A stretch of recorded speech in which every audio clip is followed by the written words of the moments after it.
Boa noite para você, amigo e amiga, telespectadores da TV Câmara. Começamos mais uma Educação em Foco, uma parceria do Instituto Federal de Ensino e Tecnologia do Sul de Minas, aqui com a TV Câmara, professor Breno Coutinho. Eu tenho o prazer de novamente receber aqui nos nossos estúdios o professor Isaías Pascoal, historiador, doutor em Ciências Sociais. Agradeço muito a sua presença. Douglas e telespectadores da TV Câmara, é um prazer muito grande estar aqui para a gente conversar um pouco sobre o resultado das eleições aqui no Brasil. Professor, a gente teve uma eleição quente, bastante vigorosa, com uma diferença pequena. A gente está falando de presidência da República. Como é que o senhor enxergou esse segundo turno aí, a movimentação das eleições? Olha, esta eleição ela é muito interessante porque ela foi emocionante. O resultado foi muito apertado, é o resultado mais apertado de todas as eleições que nós tivemos no Brasil durante a República, porque a diferença de votos foi de pouco mais de 3%. Então, nas outras disputas, sempre foi uma margem muito maior. E foi emocionante. Eu acho que só se equipara a esta eleição, nos últimos tempos, a eleição de 89, que a eleição de 89, quem viveu deve se lembrar bastante que ela também teve esse alto grau de emocionalismo. Lula e Collor, né? Nós tivemos uma eleição no primeiro turno que é engraçado que foi muito parecido com a eleição de agora, porque em 89 ficou claro que o Collor ia para o segundo turno, mas o segundo colocado não. Você deve se lembrar, sim, os espectadores devem se lembrar que foi uma disputa muito grande, muito acirrada entre o Lula e o Brizola. Sim. E a diferença do Lula foi para o segundo turno foi de apenas 500 mil votos. Então, até nesse aspecto, porque se a gente comparar, a gente vai ver que no final da campanha agora, o Aécio e a Marina travaram uma disputa bastante acirrada também. E no segundo turno foi uma campanha muito dura, muito violenta em 89, como foi agora também, né? Agora nós tivemos uma campanha muito difícil, com muito boato espalhado, muita violência verbal, violência física não, mas violência verbal. Eu vejo uma similaridade, quente, né, professor? Foi uma campanha muito quente. E a gente viu isso nos debates também, né? Os debates sempre são ferramentas importantíssimas para o eleitor definir o voto. E os debates foram muito quentes, dos candidatos chegarem a quase a se agredir, né? Assim, verbalmente, com falas incisivas, às vezes até tendendo para a falta de respeito. Isso também mostrou o termômetro da campanha, né? Eu acho que sim, acho que... Mas aí eu vejo um problema. Tudo bem, foi uma campanha bastante quente, de provocação de lado a lado, de palavras duras, mas isso escondeu, Douglas, o essencial. Que é o propositivo. Que porque nós não ficamos sabendo exatamente o que um propunha para solucionar a questão, por exemplo, econômica do Brasil, se ia fazer ou não, ia fazer proposta de reforma política ou não. Achou um pouco vazia nisso? Achei, tranquilo. Na verdade, a questão mais essencial para o Brasil é a questão econômica, porque hoje, questão econômica, porque o país está entrando numa fase de estagnação econômica, e aí, como resolver essa questão? E aí, acho que dos dois lados, essa violência verbal escondeu o essencial. Eu acho que foi um debate muito pobre, como tem sido o debate nos últimos tempos no Brasil. Eu sou um crítico ferrenho dessa maneira de fazer política. Eu acho que essa campanha eleitoral é despolitizadora, ela não revela o essencial e fica em apenas agressões pessoais, que no final das contas termina as eleições, aí com o passar do tempo as pessoas se esquecem do que disseram, se aproximam e a gente não discute o que realmente é efetivo. Professor, a gente trazendo aqui o nosso bate-papo para a questão da democracia, que foi um sonho brasileiro lutado por muito tempo, vamos dizer assim. Tivemos o golpe militar, a ditadura, antes a questão do começo da República, mas vamos pegar e trazer para o momento que a gente vive hoje, de uma eleição tão quente, tão apertada, em que a presidente da República, depois que reeleita presidente, diz que é o momento da gente pegar e juntar de novo, né? O discurso que ela fez, as entrevistas que ela deu logo após a eleição, talvez seja vamos dizer assim, o ponto positivo de perceber que a democracia no país está consolidada numa eleição em que houve todos esses embaraços que o senhor colocou aqui, de uma campanha talvez um pouco agressiva, menos propositiva, mas esse é o dado positivo que nos deixa? Sem dúvida, se bem que eu vejo assim que a consolidação da democracia no Brasil já faz algum tempo. Eu acho que as eleições que a gente vem tendo nos últimos 20 anos são uma demonstração cabal Isso está cristalino. Inclusive, na minha percepção, Douglas, eu me lembro que em 1989, 90, eu estava fazendo um curso em Belo Horizonte e era o momento da eleição do Lula e do Collor. E os meus colegas temiam um golpe de Estado caso o Lula ganhasse. Eu não temia. Eu achava que não havia clima mais para uma intervenção militar na política do Brasil. Anos, né? Exatamente. E essa percepção que eu tinha, ela veio se consolidando nas últimas eleições, porque, a despeito de todas as falhas que nós temos no nosso processo político eleitoral, e nós temos muitas falhas, em nenhum momento esteve em jogo a nossa questão democrática. Então, eu não vejo problema em relação a isto. Eu acho que o nosso maior problema é o aperfeiçoamento dos nossos processos políticos eleitorais. Eu acho que nós vivemos no meio de muita gambiarra nessa questão, coisas mal feitas, órgãos ou processos mesmos que a gente sabe que tem que mudar, mas que há uma dificuldade muito grande para a mudança. Então, às vezes, o que eu fico admirado é que, apesar de tantos defeitos no nosso dia a dia político, nas nossas instituições, a despeito de tudo isso, a gente conseguiu consolidar o processo democrático no Brasil. Às vezes eu fico perplexo com isso, mas é num sentido positivo. Professor, nós estamos aqui numa casa legislativa, na Câmara Municipal de Pouso Alegre, e o legislativo ele é a essência da democracia. E um grande debate que surgiu depois da eleição é que o país estava dividido entre norte e sul, nordeste e norte, centro-oeste, sul e sudeste, redes sociais, uma pequena, insignificante quase, vamos dizer assim o termo, manifestação em São Paulo a favor da volta dos militares, não desrespeitando os militares, nós respeitamos muito as Forças Armadas, dentro da função deles, dentro do que a atividade deles. Como é que o senhor enxergou essas movimentações aí? Olha, eu vou começar pelo final. Aquela palavra de ordem que veio logo depois, acho que foi na segunda-feira, após a divulgação do resultado da eleição. Pedido de impeachment, de intervenção. O pedido de impeachment da Dilma e um cartaz que eu me lembro bem de ter visto pela televisão pedindo a volta dos militares. Eu acho que isso aí é de um grupo muito pequeno, um grupo que talvez não compreenda direito o nosso processo histórico. Porque eu tenho clareza, por exemplo, que por parte da liderança do PSDB, nenhuma dessas duas manifestações foram endossadas. Tanto que o próprio candidato, senador Aécio Neves, senador por Minas, Sim. falou na volta ao Senado que isso é um absurdo, ele é filho da democracia, Sim, né? Sem dúvida. Ele é neto de Tancredo Neves, né? E ele deixou claro que, podendo ainda vir assumir a presidência da República, mas nas urnas, com o voto, né? Com o que ele acredita, né? Eu acho que essa é uma atitude de responsabilidade de qualquer partido político, de qualquer liderança política minimamente realista, porque mesmo na Câmara Federal, menos um pouquinho no Senado, mas na Câmara Federal a gente tem alguns deputados que às vezes perdem a noção também das coisas e são muito radicais. Por exemplo, para não ficar Bolsonaro, mas não só.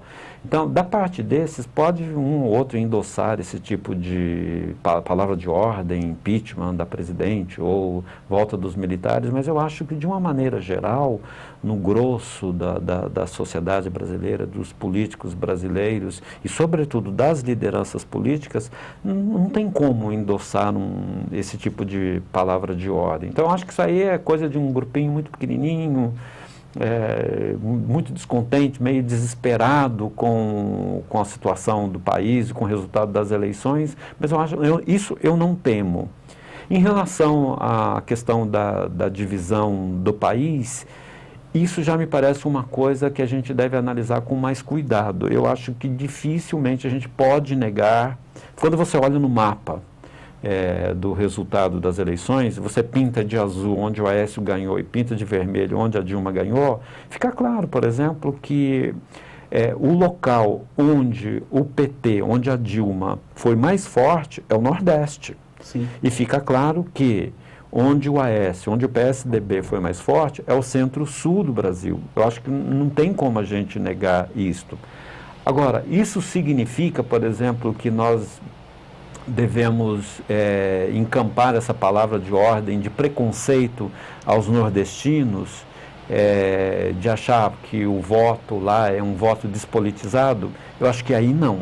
Acho que nós não podemos dar esse passo. Por que eles optaram por esse tipo de programa, sem dúvida. Eu acho, por exemplo, que no norte e nordeste do Brasil, que é engraçado, Douglas, isso foi reproduzido no estado de Minas Gerais. Eu não sei se você, os espectadores, chegaram a ver o mapa da votação dos dois aqui em Minas. Em Minas, o norte, né? Você pega assim, do triângulo, passa por noroeste, norte e o nordeste de Minas, e uma boa parte do centro de Minas votou na Dilma.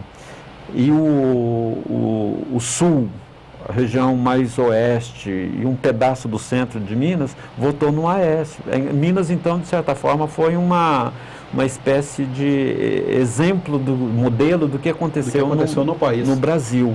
Para mim, na minha maneira de avaliar, o PT foi muito bem votado, onde os programas sociais estão mais bem implantados. Onde a população depende mais desses programas sociais, a acolhida a Dilma foi mais forte. Isso não tem nada de extraordinário, eu vejo isso como uma coisa absolutamente normal. Só que, por exemplo, eu acho que é um erro a gente achar que só pobre votou no PT e só rico votou no Aécio. Eu acho que isso não é verdade também. Por exemplo, o Aécio não chegaria a essa votação de 51 milhões de habitantes, quase 49% da votação, se ele não tivesse tido voto nas camadas sociais um pouco mais pobres. Quer dizer, então, na verdade, eu acho assim, o país ficou muito polarizado em função de uma série de coisas. Só que eu acho que a gente deve tomar um pouco mais de cuidado para evitar, por exemplo, criar essa coisa preconceituosa em relação, sobretudo, aos nordestinos. Eu acho que isso aí a gente tem que tomar cuidado. Nós estamos aqui com o professor Isaías Pascoal, que é historiador, é doutor em ciências sociais, um bate-papo sobre as eleições, sobre o segundo turno, sobre como caminhou o processo eleitoral no Brasil. A gente vai com um rápido intervalo e daqui a pouquinho a gente volta.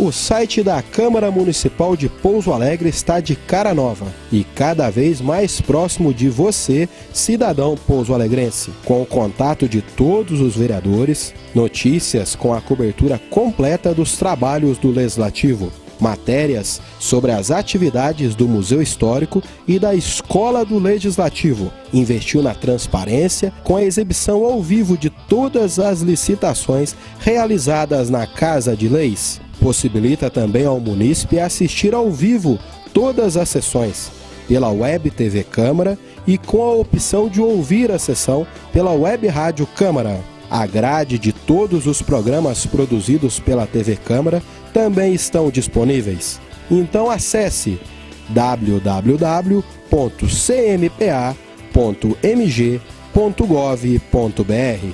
Câmara Municipal de Pouso Alegre, em 2014, ainda mais perto de você.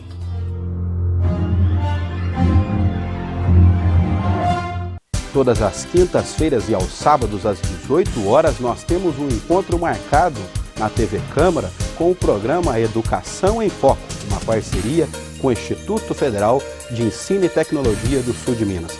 No programa, recebo mestres e doutores do Instituto para tratarmos um pouco mais de educação com você, munícipe, que nos acompanha. Então, todas as quintas-feiras e aos sábados, às 18 horas, eu espero você no programa Educação em Foco. TV Câmara, em 2014, ainda mais próxima de você. Reina profunda quietude no ar, no horizonte não há só lugar de um novo dia que surge em Pouso Alegre. Está por vir, o dia está por vir, um novo dia por vir.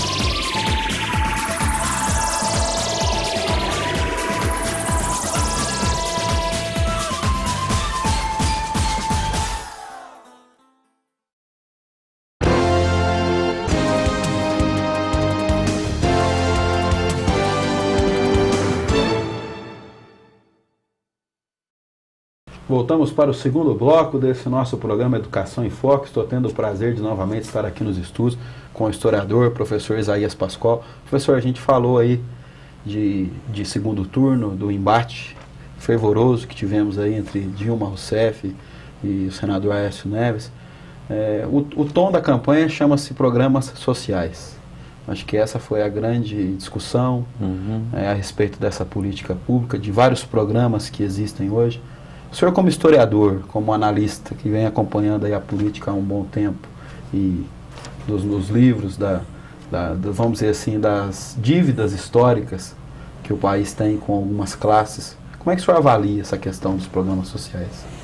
Olha, primeiramente eu entendo que quem mexe com política tem que olhar para isso. Nós vivemos num tempo em que é impossível um governante, impossível uma liderança política e um partido não considerar o avanço social, políticas sociais, sobretudo num país tão desigual quanto o Brasil. Não tem jeito mais de você ter um político, um partido, que sejam responsáveis e que não olhe para essa questão. Porque é preciso resgatar solucionar problemas gravíssimos de educação, de saúde, de pobreza mesmo. Porque ninguém consegue construir um país sadio se não suavizar, eu não digo eliminar, mas se não suavizar essas desigualdades sociais.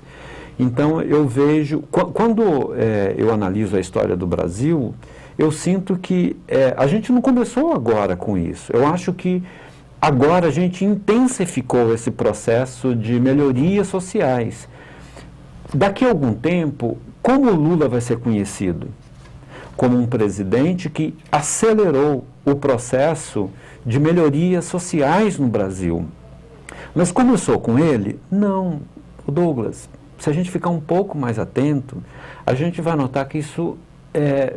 os primeiros passos nisso foram dados há muito tempo, desde Getúlio Vargas, as primeiras leis trabalhistas. É lógico, elas tiveram um alcance curto, até em função da época em que o Brasil vivia. Elas se aceleraram com o Juscelino Kubitschek. E vou dizer mais uma coisa, mas eu peço que me entendam bem. Até no regime militar, em alguns momentos, houve essa preocupação. Vou dar um exemplo para não ficar assim vago. Em 1977, os trabalhadores rurais do Brasil ganharam uma lei que lhes dava uma aposentadoria de meio salário mínimo. e que depois, com a Constituição de 1988, foi elevado para um salário mínimo. Já foi uma conquista lá do período. Então, quer dizer, eu não estou fazendo elogio em nenhum regime militar no Brasil. Eu só estou falando que não há como deixar essa questão de lado. Aí, quando a gente saiu da ditadura militar, o Brasil passou, você deve se lembrar, os espectadores devem se lembrar, nós passamos por uma grave crise econômica, problema de inflação. Na época do Sarney, em 1989, a inflação no Brasil chegou a 90% ao mês. Isso é uma coisa assustadora. Então, naturalmente, as questões sociais ficaram problemáticas neste período. Mas quando a gente começou a sair dessa situação crítica da economia, o país começou a dar passos mais significativos no sentido de rearrumar essa questão social, que o presidente Lula pegou, e é vocação dele, e é vocação do PT, e acelerou este processo. Mas eu entendo assim, olha, se o Aécio tivesse ganhado a eleição, ou a Marina, ou qualquer outro candidato... É um caminho sem volta? Eu acho que é um caminho sem volta. Não tem como mais um governo no Brasil desconsiderar essa questão. Professor, a gente está falando de programas sociais, vamos começar aqui. Cotas raciais. Nós sabemos que o Brasil é um país que usou a força escrava há muito tempo, que tivemos aí um dos últimos países a abolir a escravidão. Cotas raciais é polêmico. Qual é a opinião do senhor a respeito das cotas raciais? Olha, Douglas, quando esse assunto surge nas minhas aulas, eu peço para a gente não debater, porque é um debate sem fim. Particularmente, eu tenho um pouco de receio de tudo que leva o nome de racial. Sim. Eu acho que qualquer governo deve combater racismo, deve combater preconceito. Eu, particularmente, fiz da minha vida uma coisa nesse sentido. Mas eu temo um pouco que isto tenha uma continuidade indefinida. Para mim, o que é inquestionável é uma política social que englobe toda a sociedade, todas as pessoas, independente da questão racial. É um assunto complicado isso.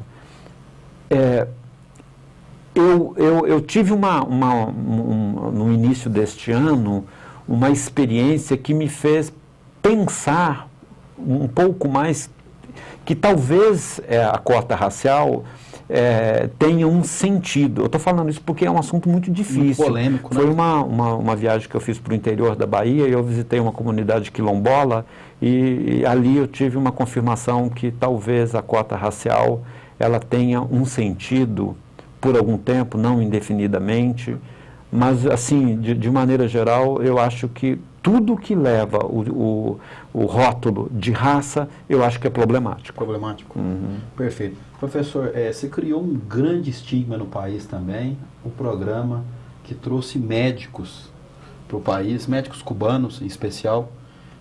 Criou-se uma grande discussão, uma grande polêmica com a classe médica todinha. Uhum.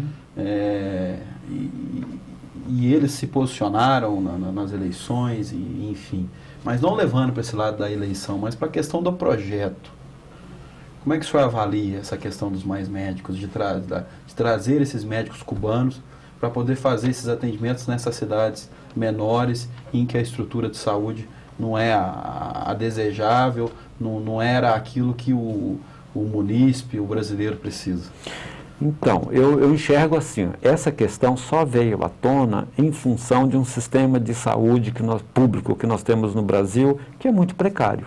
Todo mundo sabe como são os atendimentos no nosso sistema de saúde público. Por isso, os governos têm que frequentemente lançar mão de estratégias para tentar suavizar o problema de saúde no Brasil. O programa Mais Médico veio nesse sentido. A questão dos cubanos, eu acho que ela se tornou problemática em função do ajuste que foi feito, que é o pagamento menor para os médicos que vinham de Cuba. E esse problema e o outro que... Mas e essa parece polêmica com os médicos brasileiros? Não está faltando profissional? É um questionamento que eu faço. Não, sem dúvida. Por que essa polêmica? O que criou essa polêmica? Eu acho que é uma situação muito... Sentimento até de competitividade? Competição? Não sei dizer. A gente escuta muita coisa sobre isso e é necessário um estudo um pouco mais cuidadoso. Profundo, né? Mas, por exemplo, eu ouvi questionamentos de setores médicos do Brasil, vamos dizer assim, a graduação dos médicos cubanos. Eu ouvi isso. Eu não sei se isso procede. Esse é um assunto muito difícil, muito polêmico e exige muita atenção e muito cuidado para a gente não cometer injustiças. Projeto que foi lançado há cerca de 2 anos, que provavelmente vai aí ser encaminhado e continuado nos próximos 4, para a gente poder ver, né? Sim, sem dúvida, e avaliar no final como foi. Ficou, né? Professor, Bolsa Família, o último deles, que é um programa que atende aí milhões de brasileiros. É o que eu falei, eu acho que por um certo tempo e para uma certa camada da população, eu acho necessário sim. Eu acho que quando a gente sai... se você me pergunta assim, a questão da Bolsa, eu tenho um certo receio.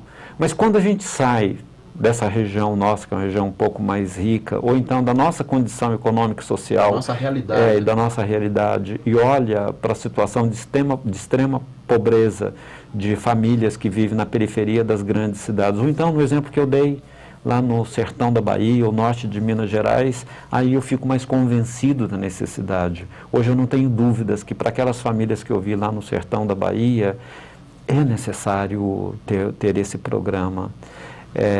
Mesmo que seja indefinidamente, é uma judiação deixar pessoas tão pobres vegetando por muito tempo. É lógico que eu entendo que isso deve ser feito com cuidado e o país deve melhorar, deve criar empregos e o governo prover educação para que as pessoas que não são tão pobres como essa que eu acabei de dizer possam, com o tempo, arrumar um emprego e se bastar e não viver desse tipo de política. Eu acho que se o programa for feito sem essa perspectiva, aí corre o risco de criar o curral eleitoral. Sim. Mas, assim, para mim, eu não tenho dúvida de que para esses grupos diminua gradativamente. E eu acho que vai ser muito difícil a gente não ter setores muito pobres. E para esses setores, como esse que eu acabei de dar o exemplo, eu sinto que é necessário. Professor, a gente quase encerrando aqui a nossa entrevista, muito mais um bate-papo, sempre um prazer estar na sua companhia, para a gente poder levar para o nosso telespectador esse assunto de política, mas de cidadania, de democracia.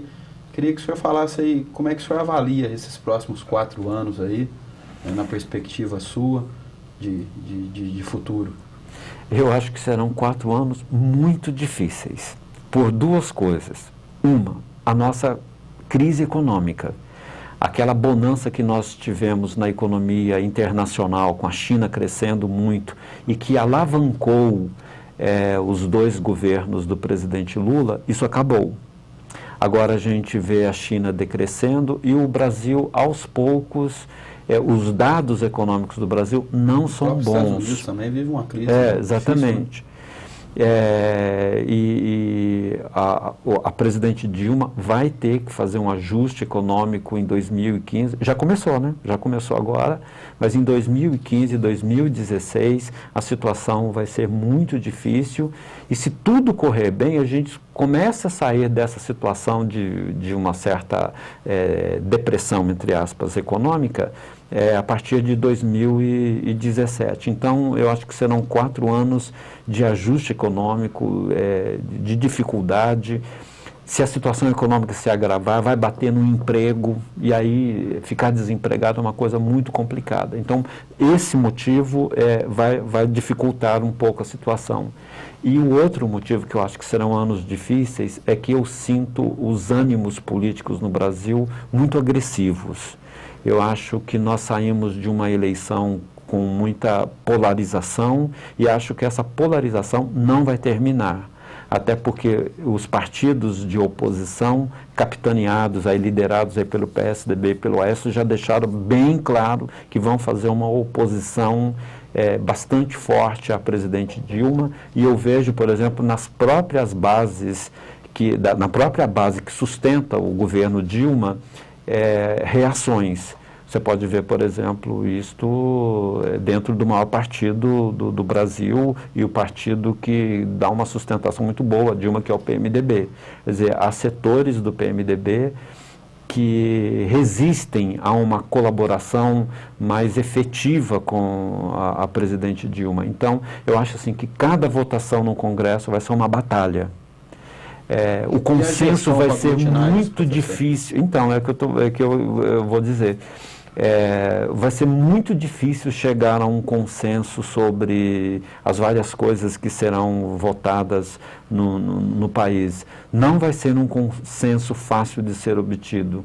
Por isso, a minha visão dos próximos 4 anos é de muita dificuldade, de muita luta, de muito conflito político. Mas fazer o quê? Essa é a vida política. A vida política é isso mesmo, pressupõe o dissenso, o combate.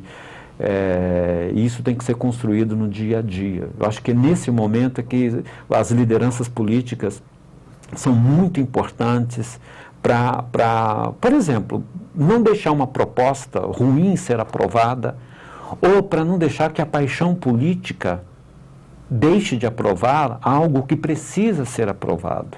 Já teve uma sinalização no Congresso da quebra do decreto do veto, do decreto da presidente, da participação popular. Né? Dos conselhos populares. Né? Exatamente. É um retrocesso, né? Então, você vê que esse é um outro assunto super polêmico, porque por determinados setores é um retrocesso, para outros não, Douglas. Para outros, eu acompanhei muito de perto isso na TV Câmara Federal. Sim, e eu vi os debates, é um debate quente, e os setores que se opuseram a esse decreto, eles acharam que foi legal ter rejeitado, que o Senado deve rejeitar também, porque ele entra nas prerrogativas do Parlamento brasileiro. Quer dizer, então, isso já é mais uma demonstração do acirramento político que nós estamos vivendo, que eu acho que tende a se agravar nos próximos anos. O senhor falou uma coisa que me chamou a atenção. O problema da política é quando ela é vivenciada, o período eleitoral, em todo o mandato. Esse período eleitoral poderia ficar ali só no período eleitoral. É um grande sonho, né? Não tem jeito. Não tem jeito. Eu acho que as rusgas... Não tem jeito, um pouquinho mais de racionalidade. O senhor falou, bons projetos aprovados... Maus projetos. Não, sem dúvida, até porque eu me lembro bem de um ex-militante do PT, o deputado Eduardo Jorge, você deve se lembrar dele, sim, que hoje está no PV, que disputou a eleição, sim, também. Ele me parece o mais racional de todos os candidatos que nós tivemos. E ele dizia assim, olha, se eu deixo de aprovar um projeto só porque ele não foi colocado pelo meu partido, mas que eu tenho certeza que é um projeto bom para o Brasil, isso não é racional. Isso não é uma coisa boa. Não é construção. Não é construção. Então, mas é fácil a gente dizer isso. Na verdade, eu tenho dito aqui mesmo, aqui com você, política é pura paixão. E onde tem muita paixão envolvida, às vezes falta raciocínio.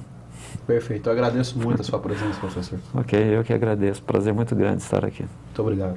Dessa forma, encerramos mais este Educação em Foco. Estivemos aqui com o professor Isaías Pascoal, falando um pouco das eleições e dos rumos do nosso país para os próximos anos. Eu agradeço a sua audiência, o seu carinho e até o próximo programa.